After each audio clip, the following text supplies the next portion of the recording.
어른의 영향력. 자녀들에게 말이 통하지 않는 진짜 이유. 아이에게 진심 어린 말을 건넸는데 그 말이 그냥 허공을 맴돌다 사라지는 느낌. 분명히 좋으라고 한 말인데 아이는 고개를 돌리거나 방문을 닫아버립니다. 한두 번이 아니에요.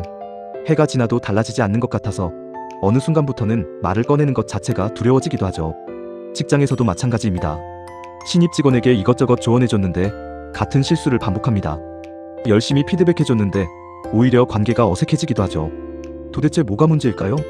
오늘 소개해드릴 책은 바로 그 질문에 정면으로 답하는 책입니다. 세계적인 발달 심리학자 데이비드 예거 교수가 쓴 어른의 영향력.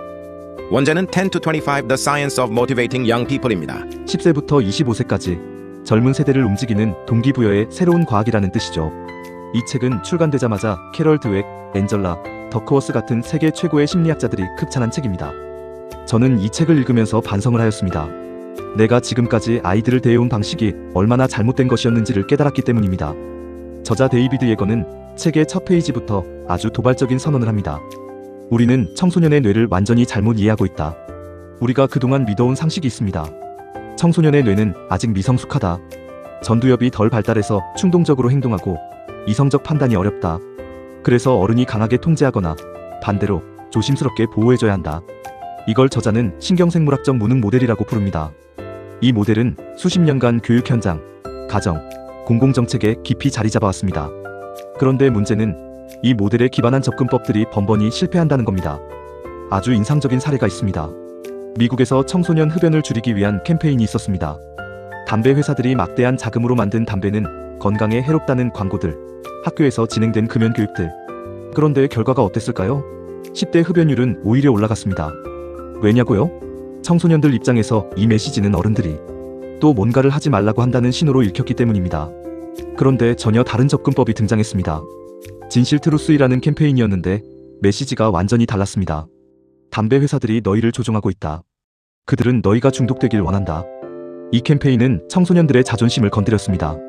조종당하지 않겠다는 욕구를 자극한 거죠. 결과는 놀라웠습니다. 10대 흡연율이 28%에서 6% 이하로 떨어졌습니다. 미국 역사상 가장 성공한 공중보건 캠페인 중 하나로 기록됩니다. 같은 목표, 전혀 다른 방법, 완전히 다른 결과. 이 차이는 어디서 온 걸까요? 최신 신경과학 연구들이 밝혀낸 사실이 있습니다. 10세 무렵 사춘기가 시작되면서 인간의 뇌는 아주 특별한 방식으로 변화합니다. 이 시기부터 뇌는 사회적 보상, 즉 자부심, 찬사, 존중 같은 것들을 갈망하기 시작합니다. 그리고 동시에 사회적 고통, 굴욕이나 수치심 같은 것들을 극도로 혐오하게 됩니다. 다시 말해 10세부터 25세 사이의 젊은이들을 움직이는 핵심 동력은 재미나 호기심 혹은 위협이 아닙니다. 바로 지위와 존중입니다. 그리고 놀라운 사실은 이 민감성이 25세 중반까지 계속된다는 겁니다. 우리는 흔히 대학생이 되면 어느 정도 어른이 됐다고 생각하지만 뇌과학적으로는 여전히 이 지위와 존중에 대한 민감성이 강하게 작동하고 있습니다. 더 중요한 것은 이것이 결함이 아니라는 겁니다. 저자는 이것이 진화적 생존 메커니즘이라고 말합니다. 인류 역사에서 젊은이들은 집단 안에서 자신의 위치를 파악하고 인정받고 역할을 찾아야 했습니다. 그 민감한 안테나가 바로 지위와 존중에 대한 감각입니다. 그래서 젊은이들은 우리가 하는 말 한마디 한마디에서 끊임없이 이것을 읽어냅니다. 이 어른이 나를 존중하는가 아니면 무시하는가? 이 질문에 대한 답이 그들의 행동과 동기를 결정합니다. 이것을 이해하면 많은 것들이 설명이 됩니다. 왜 칭찬을 해도 아이가 시큰둥한지, 왜 협박에도 끄떡없는지, 왜 어떤 어른의 말은 잘 듣고 어떤 어른의 말은 무시하는지. 그것은 의지의 문제가 아니라 그 어른이 자신의 지위와 존중 욕구를 얼마나 채워주느냐의 문제였던 겁니다. 그리고 한 가지 더. 저자는 이 지위와 존중에 대한 민감성이 꼭 10대에만 해당하지 않는다고 말합니다. 어른도 자신의 평판이 위협받거나 인정받지 못한다는 느낌을 받을 때 비슷한 반응을 보입니다. 우리도 마찬가지였던 겁니다. 그렇게 생각하면 청소년이 조금 더 이해가 되지 않으신가요? 저자는 청소년을 대하는 어른의 유형을 3가지로 나눕니다. 첫 번째는 강요자 마인드셋입니다. 높은 기준은 제시하지만 지원은 하지 않는 유형입니다. 이 정도는 해야 해. 못하면 내 잘못이야. 결과에 대한 압박과 위협이 주된 수단입니다. 단기적으로는 복종을 끌어낼 수 있지만 장기적으로는 반발과 이탈을 낳습니다. 두 번째는 보호자 마인드셋입니다.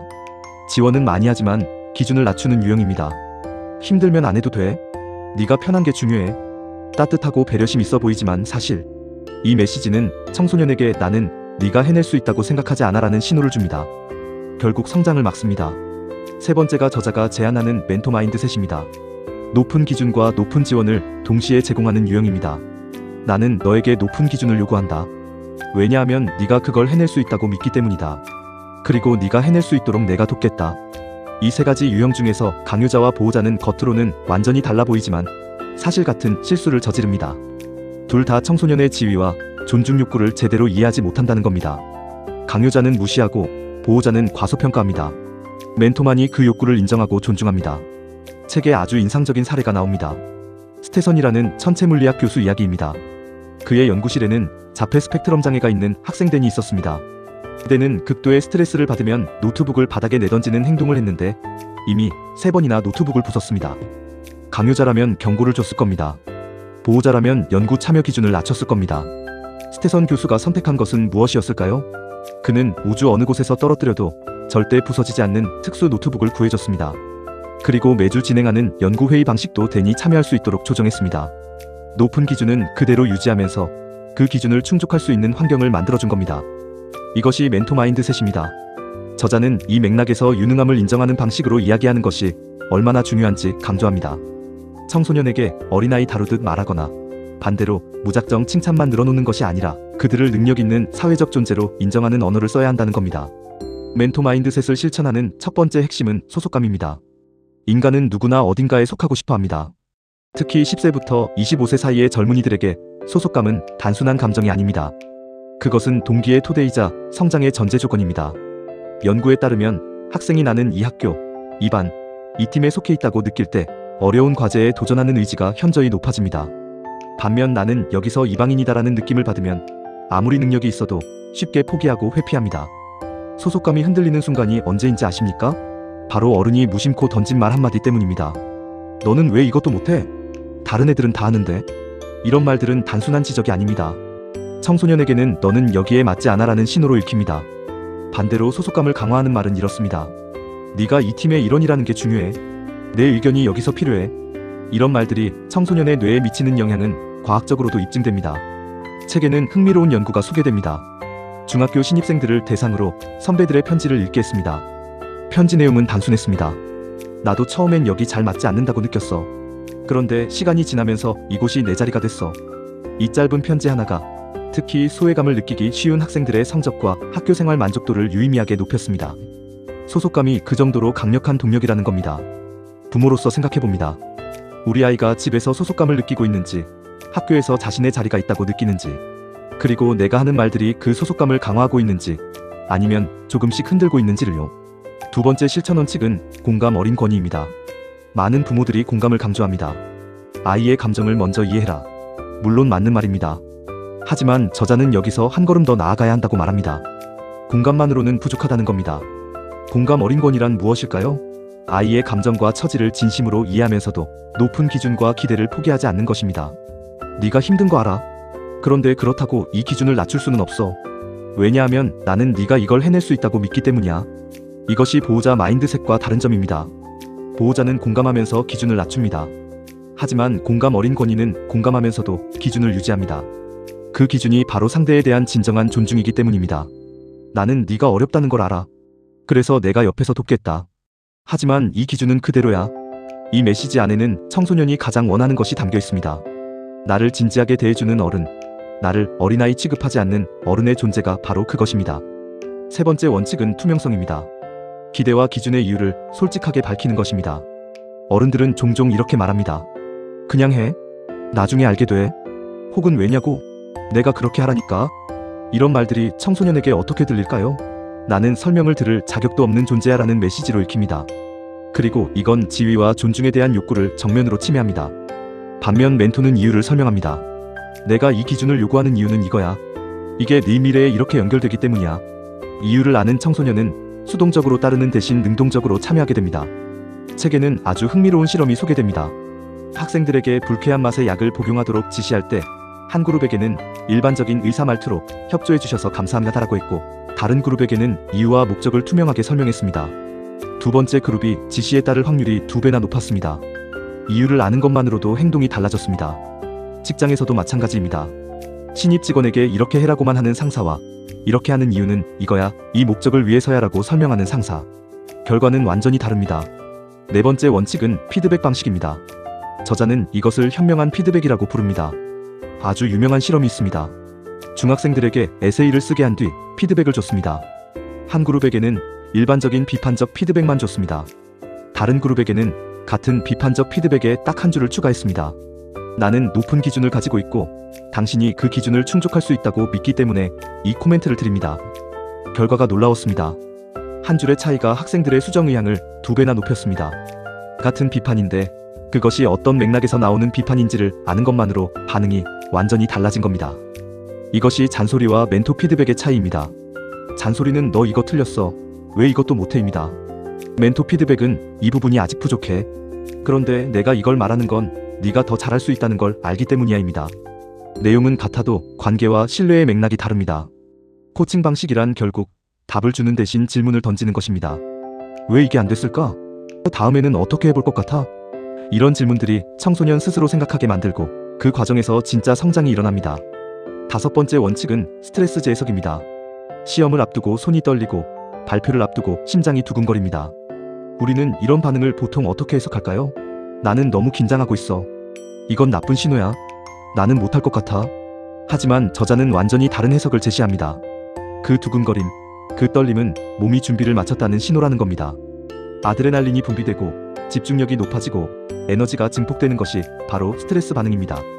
이것을 나는 긴장하고 있어가 아니라 나는 준비가 됐어로 재해석하는 것만으로도 수행 능력이 달라집니다. 실제로 이 재해석 방법을 배운 학생들은 시험 성적이 올라갔고 운동선수들은 경기 수행 능력이 향상됐습니다. 뇌가 같은 신체 신호를 다르게 해석하는 것만으로도 결과가 달라진 겁니다. 멘토라면 이렇게 말합니다. 떨리는 게 당연해. 그게 네가 이걸 중요하게 생각한다는 뜻이고 몸이 준비하고 있다는 신호야. 그 에너지를 가지고 가. 이 한마디가 청소년의 경험을 완전히 바꿔놓을 수 있습니다. 6번째 원칙은 목적의 공유입니다. 저자는 묻습니다. 청소년에게 무언가를 하도록 설득할 때 우리는 무엇을 강조합니까? 보통은 그것이 본인에게 어떤 이득이 되는지를 강조합니다. 이걸 공부하면 좋은 대학 갈 수 있어. 이 스펙이 있으면 취업이 유리해. 하지만 연구 결과는 흥미롭습니다. 청소년들은 단순히 자신에게 이로운 것보다 더 큰 목적에 기여한다는 느낌을 받을 때 훨씬 강한 동기를 갖습니다. 이 공부가 세상에 어떤 기여를 할 수 있을까? 네가 이것을 잘하면 주변 사람들에게 어떤 도움이 될까? 젊은 세대는 사실 세상을 바꾸고 싶다는 강한 욕구가 있습니다. 그 욕구를 인정하고 연결시켜주는 것, 그것이 목적의 공유입니다. 저자는 청소년의 도덕적 에너지와 세상을 향한 열정이야말로 어른이 활용해야 할 가장 강력한 자원이라고 말합니다. 너는 세상의 문제를 선명하게 보는 눈을 가지고 있어. 그 눈이 바로 내 강점이야. 그 에너지로 무언가를 만들어봐. 이런 말이 청소년에게 얼마나 큰 힘이 되는지 여러분도 한번 상상해 보시기 바랍니다. 저자는 이것을 가치 정렬이라고도 표현합니다. 청소년이 이미 마음속에 품고 있는 가치관과 어른이 요구하는 행동을 연결시켜주는 것입니다. 건강하게 먹어라가 아니라 너는 친구들에게 좋은 영향을 주고 싶잖아. 그러려면 네 몸도 잘 챙겨야 해. 같은 메시지가 훨씬 강력하게 작동합니다. 청소년 본인이 이미 원하는 것, 이미 소중히 여기는 것과 연결될 때 동기는 외부에서 주어지는 게 아니라 내부에서 터져나옵니다. 저자가 책의 마지막 부분에서 강조하는 것이 있습니다. 멘토 마인드셋은 개인의 의지만으로 유지하기 어렵다는 겁니다. 좋은 멘토가 되려는 선생님도 좋은 부모가 되려는 아버지도 혼자 고군분투하다 지쳐버립니다. 책에 나오는 훌륭한 교사 세르히오의 이야기가 인상적입니다. 그가 오랫동안 뛰어난 멘토로 활동할 수 있었던 이유 중 하나는 같은 가치를 공유하는 동료 교사 하비에르와 함께였기 때문입니다.